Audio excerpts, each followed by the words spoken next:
حي على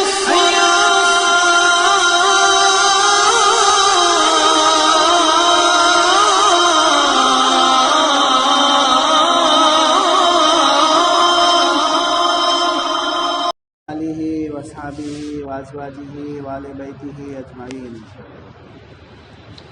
بزرگوں، دینی بھائیوں اور محترم دینی بہنوں،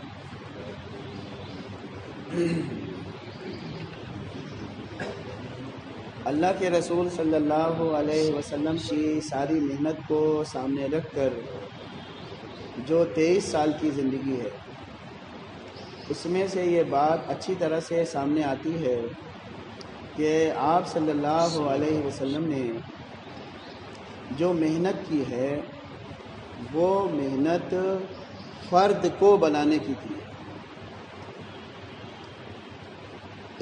ایک آدمی کو بنانے کی، چاہے وہ مرد ہو یا عورت، ایک انسان کو بنانے کی تھی۔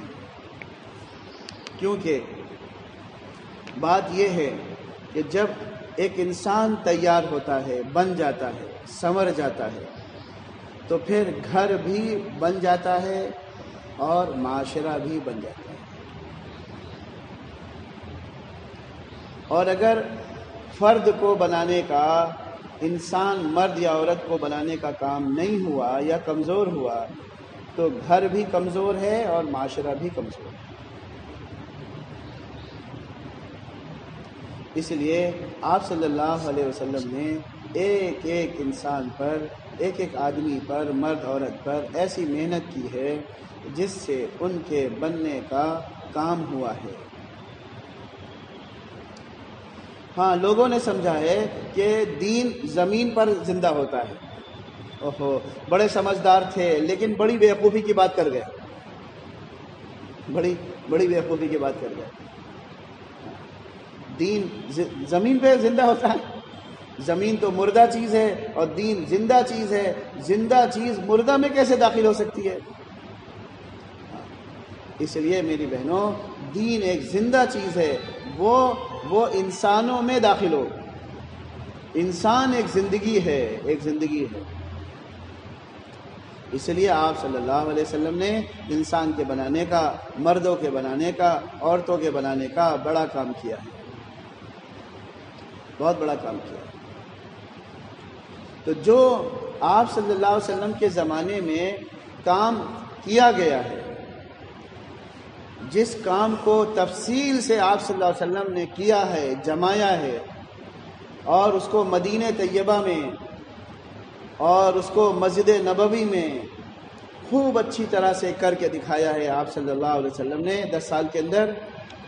اس میں کہ بنیادی، جو نہایت بنیادی چیزیں ہیں، نہایت بنیادی چیزیں ہیں، اس کو جیسے ہوتا ہے نا سمری تیار کرنا، ایک خلاصے کے طور پر ہم نے اس محنت کو 4 ٹکڑوں میں بانٹا۔ جو محنت آپ صلی اللہ علیہ وسلم نے مدینے کے شہر میں قائم کی تھی اور مدینے میں رہنے والے مردوں اور عورتوں پر قائم کی تھی، ہم نے اس کو بنیادی طور پر 4 ٹکڑوں میں بانٹا ہے تاکہ گھر میں وہ محنت اور وہ دین داخل ہو جائے۔ تو ہماری اس محنت میں عورت کو اور گھر کو بنانا بھی شامل ہے۔ اور آپ کو سمجھ میں آنا چاہیے کہ مسجد سے پہلے گھر کا درجہ ہے۔ مسجد کا درجہ بڑا ہے لیکن مسجد سے پہلے گھر ہے، مسجد سے پہلے گھر ہے۔ کہ بچہ 7 سال تک، 9 سال تک مسجد نہیں ہے اس کے لیے۔ کہا گیا کہ جب یہ عمر ہو 7 سال کی تو اسے نماز کا حکم کرو، اور جب 9 یا 10 سال کا ہو تو نماز نہ پڑھنے میں تھوڑا سا سزا دو، پٹائی کرو اس کی، حالانکہ نماز تو بالغ ہونے میں فرض ہوتی ہے۔ تو پتہ چلا یہ جو وقت ہے نا 8 سال کا، 7 سال کا، یہ گھر ہے، گھر۔ اب گھر سے بچہ باہر آئے گا، باہر سے بچہ گھر میں تھوڑی آتا۔ بچے گھر میں پیدا ہوتے ہیں، گھر سے باہر آتے ہیں اور مسجد آتے ہیں۔ اس لیے گھر بنانا ضروری ہے، گھر بنانا ضروری ہے۔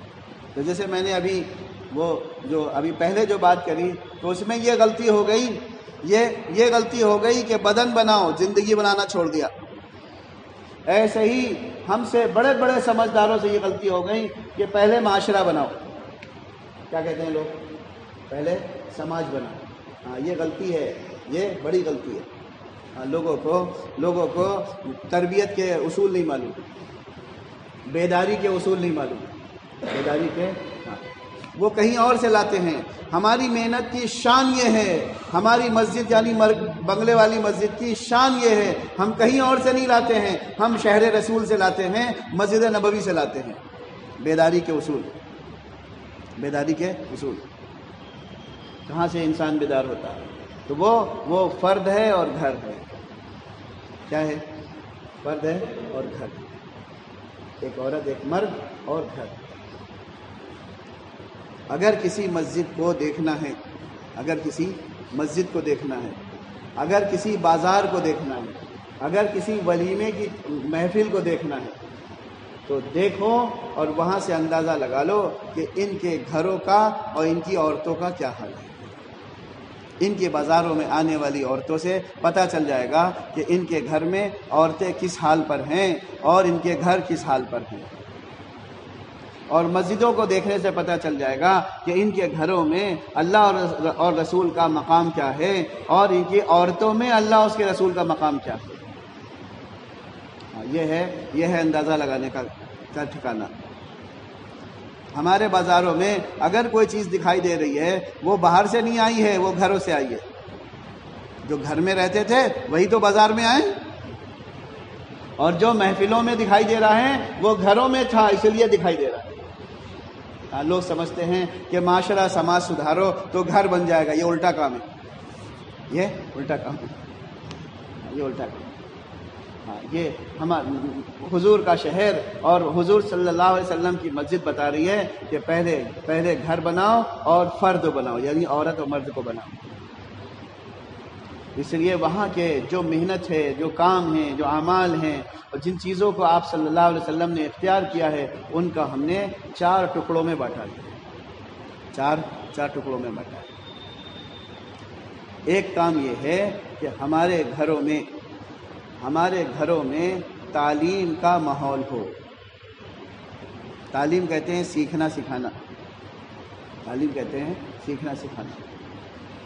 پڑھنے پڑھانے کو ہم کہہ ہی نہیں رہے، اسی لیے تو یہ سوال کھڑا ہو رہا ہے کہ ہمارے گھر میں کوئی اردو ہندی پڑھنے والا نہیں ہے، اس لیے تعلیم نہیں ہو سکتی، اس لیے تعلیم نہیں ہو سکتی۔ ہم پڑھنے پڑھانے کو کہیں نہیں، ہم تو سیکھنے سکھانے کو کہہ رہے ہیں، سیکھنے سکھانے کو کہہ رہے ہیں۔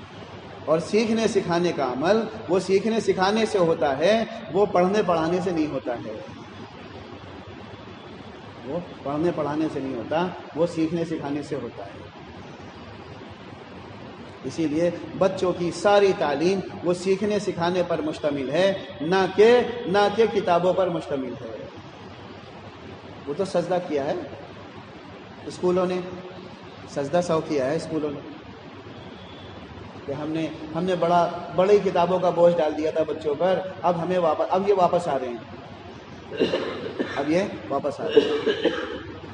تو میری بہنوں اور میرے بھائیوں، ہمارے یہاں فرد کو بنانے اور گھر کو بنانے کا پہلا کام جو پیارے نبی صلی اللہ علیہ وسلم نے اختیار کیا تھا، بہت سارے کام اختیار کیے تھے، اس میں سے خلاصے کے طور پر ایک یہ ہے کہ ہر مسلمان کے گھر میں تعلیم کا ماحول ہو، سیکھنے سکھانے کا ماحول ہو۔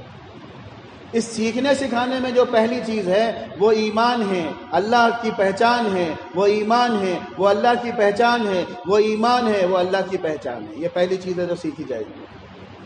اگر یہ نہ سیکھا تو سچ کہتا ہوں وہ کوئی بھی ہو، وہ جانور تو ہو سکتا ہے، وہ انسان نہیں ہو سکتا۔ اپنے بارے میں سے کوئی غلط فہمی ہو، جو اللہ کو نہ پہچانے وہ اس دنیا میں کیا ہے، اس کا درجہ کیا ہے؟ وہ ایمان ہے اور اللہ کی پہچان ہے۔ اور اس سیکھنے سکھانے میں جو پیارے نبی صلی اللہ علیہ وسلم نے جو کچھ چھوڑا ہے، جس کو ہم علم کہتے ہیں، اور علم کا ایک بہت ٹھاٹھے مارتا ہوا سمندر ہے. اس میں دو باتیں ہیں، ایک ہے تربیت کا سیکھنا سکھانا اور ایک ہے قانون اور احکامات کا سیکھنا سکھانا. تو اس میں تربیت کا علم اولین ہے، تربیت کا علم اولین. اس لیے تربیت کے علم میں فضائل کا ذخیرہ ہے. لوگ سمجھتے ہیں تبلیغ والوں کے پاس کوئی مجبوری ہے اس لیے فضائل کی کتاب پڑھتے ہیں اور منتخب پڑھتے ہیں، ان کے پاس کوئی کتاب نہیں ہے. ہماری مجبوری نہیں ہے، ہمارا ایمان ہے کہ پیارے نبی صلی اللہ علیہ وسلم نے انسانوں کو بنانے کے لیے جس چیز کو صحابہ کو بنانے کے لیے اختیار کیا تھا وہ تربیت کا علم تھا، جس کو ہم فضائل کا علم کہتے ہیں.